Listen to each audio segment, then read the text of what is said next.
I thank you for the opportunity given to me to talk about multisystem inflammatory syndrome in children for the next few minutes from now.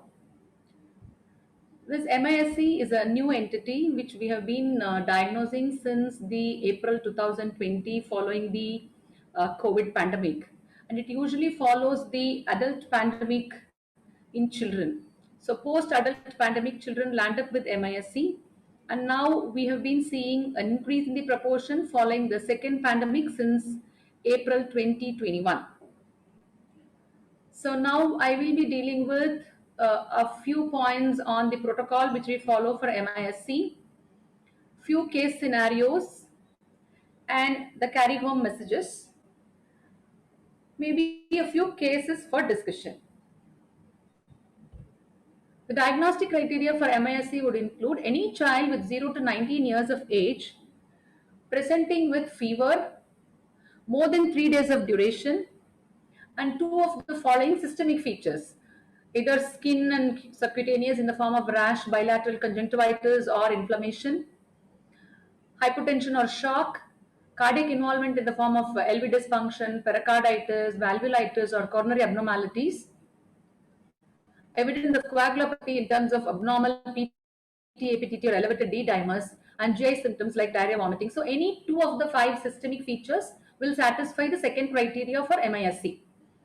Again, you should have a lab confirmation in the form of inflammatory markers like ESR or CRP or procalcitonin.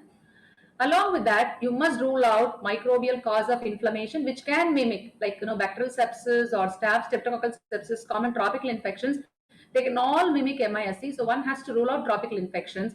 And lastly, you need to have an evidence of COVID-19, either an RT-PCR antigen test or a serology, or at least a contact with patients with COVID-19. So the diagnosis rests on the age group plus clinical and laboratory findings of inflammation and ruling out tropical infections or other sepsis, and lastly evidence of COVID. So these criteria should be satisfied.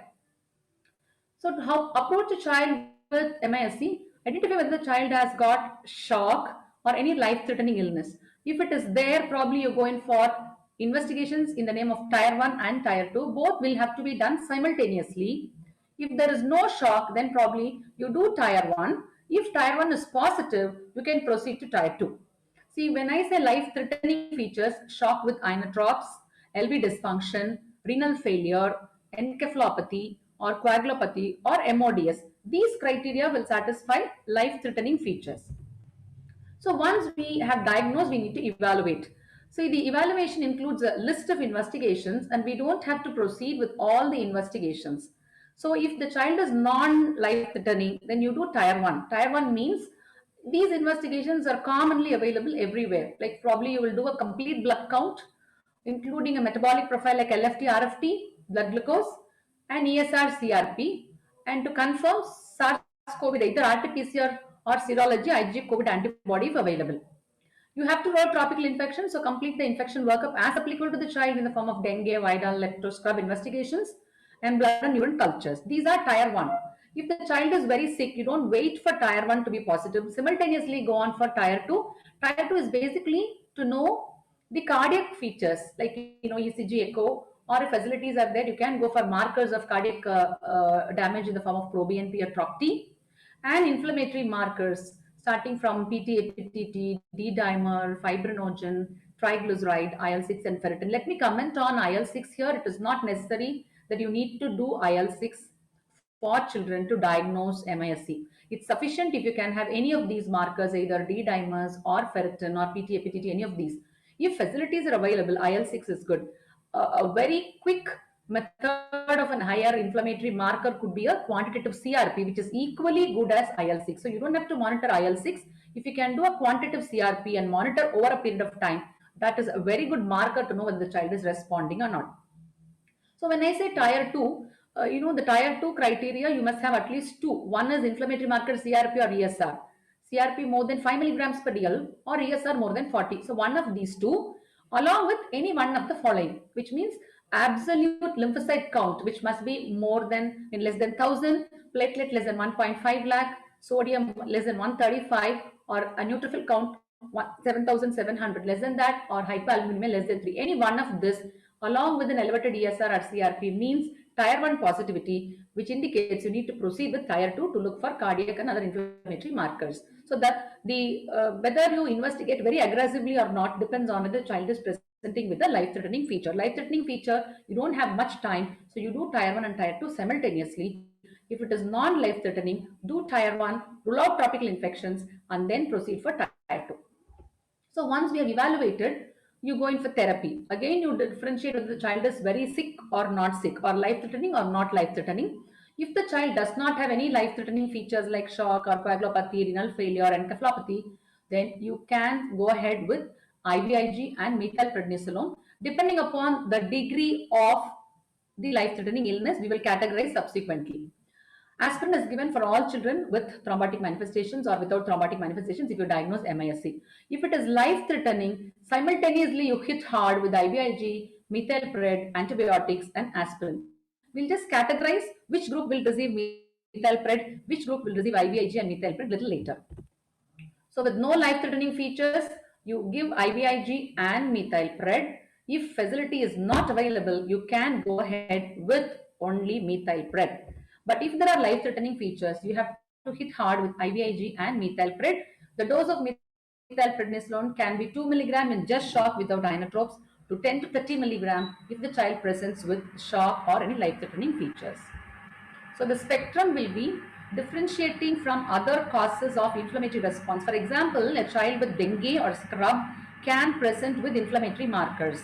That child can also have simultaneously an IgG COVID positivity. So if it is just a child having inflammatory markers, no other systemic features, then probably it is called as febrile inflammation syndrome. There is no cardiac involvement, there is no GI, there is no skin manifestation, only the markers are raised. You have an IgG positivity. You do not have to treat these children. Just leave them under observation. Children who are hospitalized with systemic features, probably these are the group you are going to treat. The treatment will be IVIG or methylpred depending upon the severity. Just systemic features, no shock, nothing. You can go ahead with methylpred. If the child has shock, maybe leading inotropes, you need to give IVIG and methylpred. In resource limited settings, methylpred will do. In severe disease, you need to give both IVIG and methylpred. The dose of methylpred need to be escalated to 10 milligrams per kilo. Whereas in otherwise, just a child with systemic features or shock without inotropes, you need to give only 2 milligrams. If there is no response to any of your therapy, you need to escalate it to 10 to 30 milligrams per kilo. Children who have a HLH phenotype, probably you have to have a very high dose of methylpred to begin with 10 to 30 milligrams.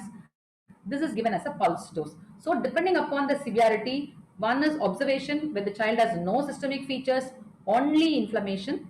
If the child has systemic features, go with methylpred. If the child has systemic features with shock, with no inotropes, then probably, or one inotrope, probably you give IVIG and methylpred together. If not available, just methylpred. A severe MISC, you need to give both with or without heparin.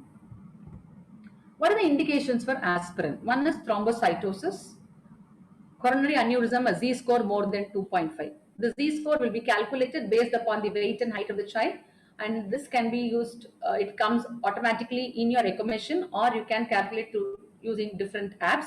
Less than 2 is normal, 2 to 2.5 probably you call it as dilatation, 2.5 to 5, 5 to 10, more than 10 it's mild, moderate and large aneurysm. So when you have a KD or an atypical KD phenotype, yes, by and large, without even these, any child with a diagnosis of MISC, current recommendation by DGHS is to start on aspirin. Of course, depending upon the guidelines which you use, there may be a minimal change in the dose of methylpred, indication for aspirin, and probably the duration. But by and large, we do give aspirin for children who are diagnosed as MISC, definitely if these criteria are satisfied. Again, heparin, indications for heparin will be we use enoxaparin, but if you have a renal failure, please go ahead and use regular heparin. And in the presence of any thrombotic manifestations, or when you have an ejection fraction which is very low, less than 35%, or coronary Z scores more than 10, D dimer more than 5 times upper limit of normal, are definite indications of heparin.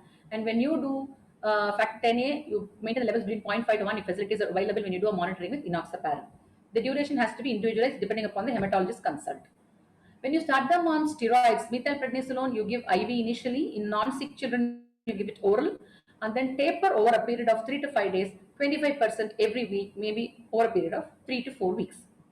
Aspirin to be given for 4 to 6 weeks based on the cardiac evaluation. Again, echo 1 to 2 weeks. Then at 4 to 6 weeks, if there are any abnormalities, you may have to repeat one more at 1 year, depending upon the cardiac consult. Apart from this, you need to give supportive care, frequent clinical monitoring, 6th hour lead, daily monitoring of complete blood counts, CRP for organ dysfunction. CRP, probably quantitative CRP, serially you monitor them to know the response. CBC, you may have neutrophilic leukocytosis and lymphopenia. These are very essential because the closest differential diagnosis of dengue and scrub, you need to differentiate with basic tests and look for evidence of organ dysfunction in LFT and RFT. This needs to be monitored every day in sick children. Follow strict intake output chart and avoid fluid overload. In children who present with shock, early inotropes and monitoring the blood pressures and titrating the inotropes is very essential. On always use a central line because these children are prothrombotic. You may have a very bad skin subcutaneous lesion if there is an extravasation. So infuse inotropes ideally in a central line. Workup for sepsis is a must. Please investigate for tropical infections. In non-sick children, wait for the investigations and then start on therapy. In sick children, you have to take a call and simultaneously start on both. I'll just go through a few scenarios and finally give the guidelines which we follow in our hospital. Scenario 1 is a 4-year-old female with fever, vomiting, loose stools. She had rashes, red eye, red lips, and puffy eyelids. She was alert looking, heart rate was 100, respiratory rate was 28, blood pressure 88/60 for 4-year-old is quite okay. Capillary refill time was less than 2 seconds, 3+2+. She was febrile with a temperature of 104 and systemic examination was normal and she had mucocutaneous features. So this is a skin lesion. You can see the erythema, red lips and edema. Temperature spikes. Tier 1, yes. Because the child was not very sick, we investigated with Tier 1. Total count is high, 14,500. You can see the polymorph predominance, 92%, and lymphocyte is low. Platelets on the lower side. ESR is elevated at 90 per hour. CRP is 140, very high. Sodium is low. Albumin is 2.5. X-ray showed minimal pleural fluid. Now, according to our criteria, ESR, CRP is elevated, and you have counts, hyponatremia, hypoalbuminemia. So, Tier 1 investigation is positive. How to proceed? We did Tier 1, we did all the investigations, and again, the others in Tier 1, your OTPTs are elevated.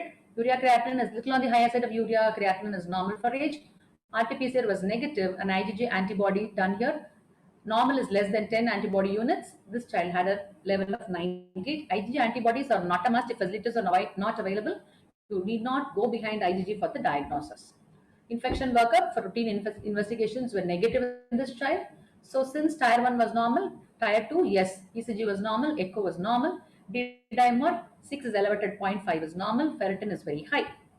So now what is this? This is fitting into MISC, yes, age in the group.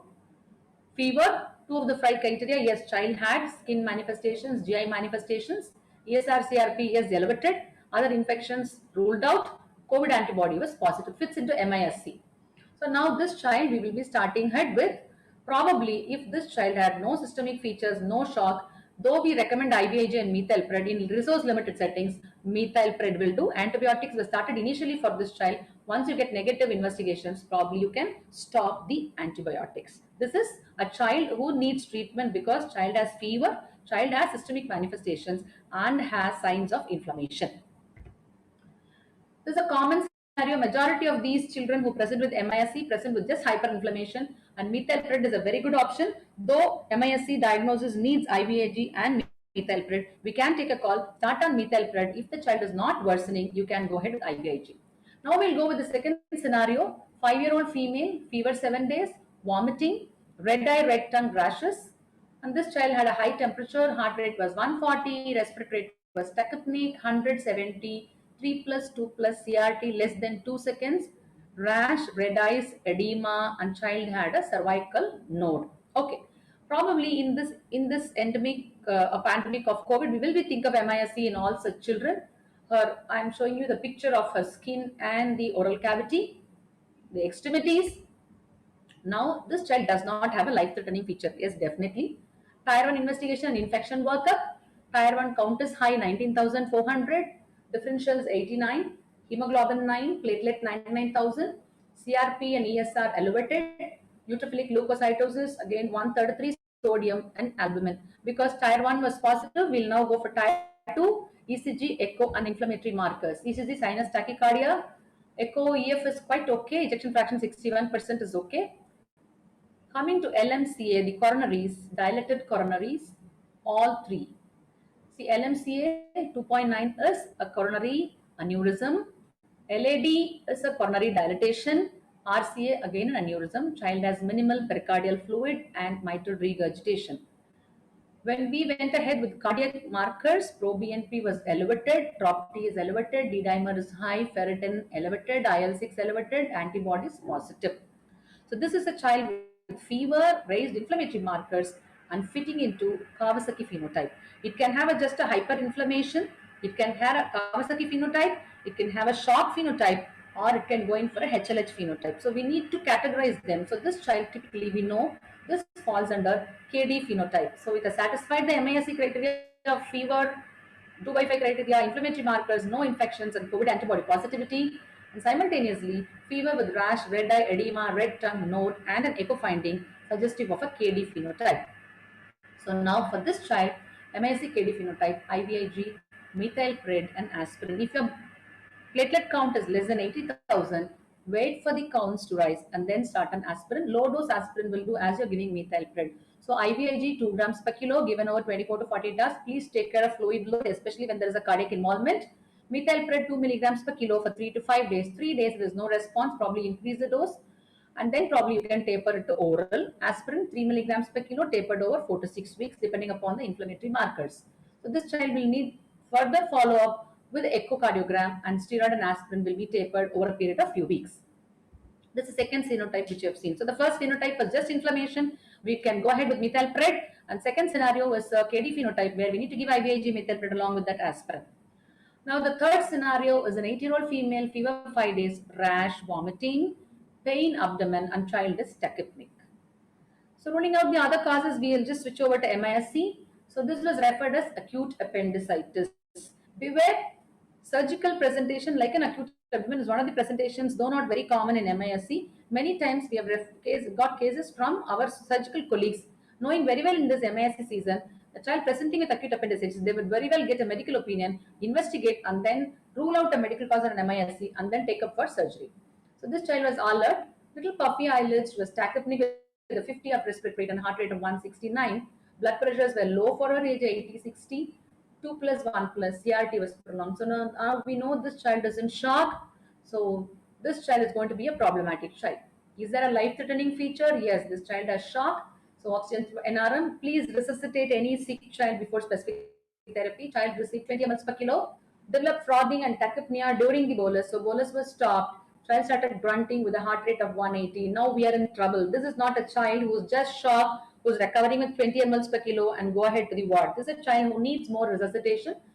Though the number of children who presents with such a sick scenario is less in MISC, sometimes older children presenting like this can be problematic and deteriorate very rapidly. So we need to be very aggressive. So this child worsened with the bolus, became more tachypneic and shock worsened. So went in for respiratory support, intubation and mechanical ventilation. Started her on early inotropes with adrenaline 0.1. We had to rise it to 0.3. Shock was refractory. We did add noradrenaline and titrated it with the blood pressure monitoring. Do all the parameters for supportive care, all the systemic evaluation, LFT, RFT, blood glucose, and all that. Tier 1 and Tier 2 investigations should be done simultaneously. So this is a child, sick child with shock, needing multiple inotropes, mechanical ventilation, probably Tier 1 and Tier 2. The total count is 1,200.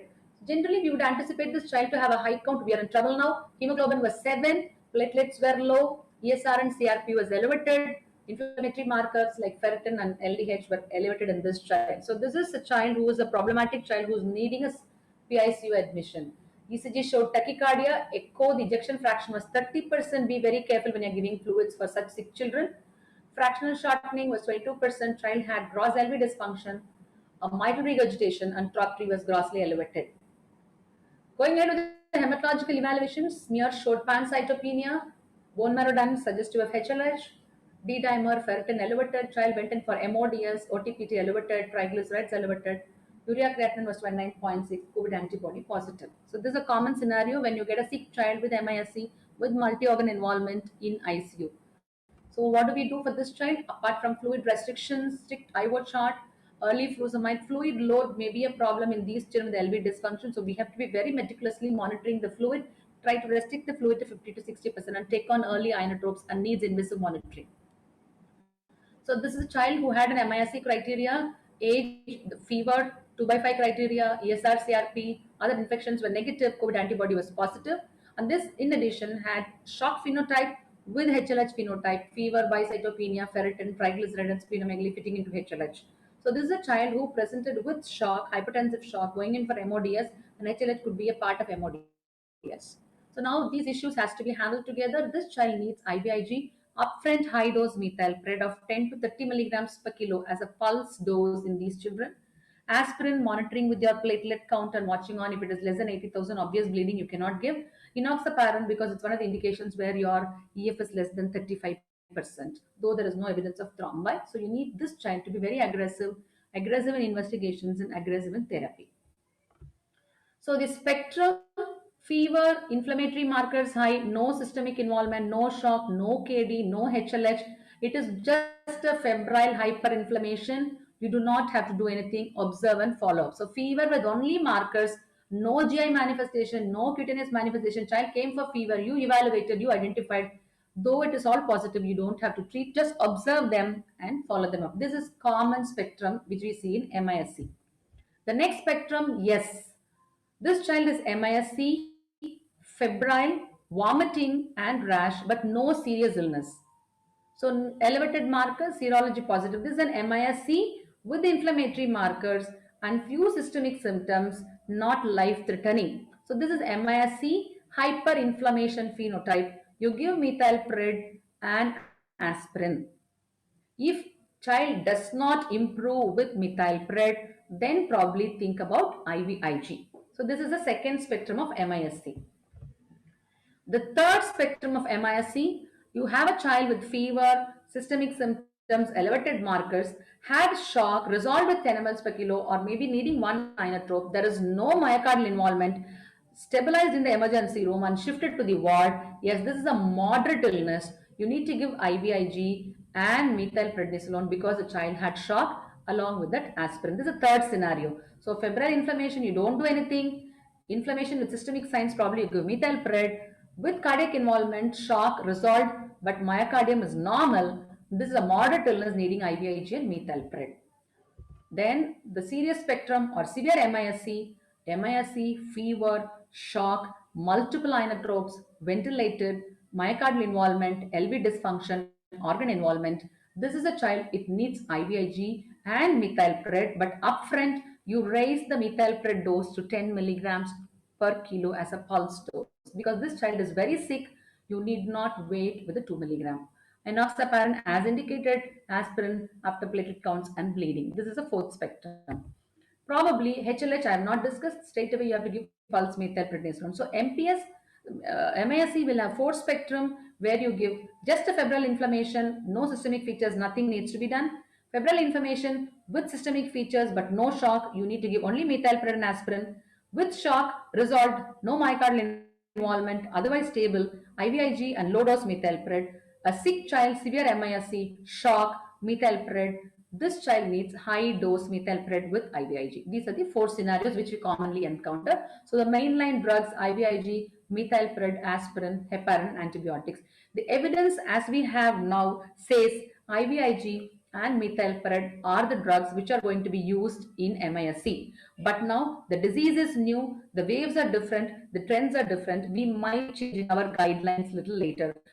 Year along, probably we were initially using IVIG and methylpred for all MISC. Now we know MISC with inflammation, just systemic involvement, no cardiac involvement, no shock, needs only methylpred. Now we probably relax and do not give IVIG for everyone. So as evidence goes, the guidelines might change. But as of now, the guideline is no treatment with no systemic involvement. With systemic involvement but no cardiac involvement, just give methylpred. Shock, otherwise no myocardial involvement, child settled, probably IVIG and low dose methylpred. A severe illness, any other category, probably you give IVIG with a pulse dose methylpred.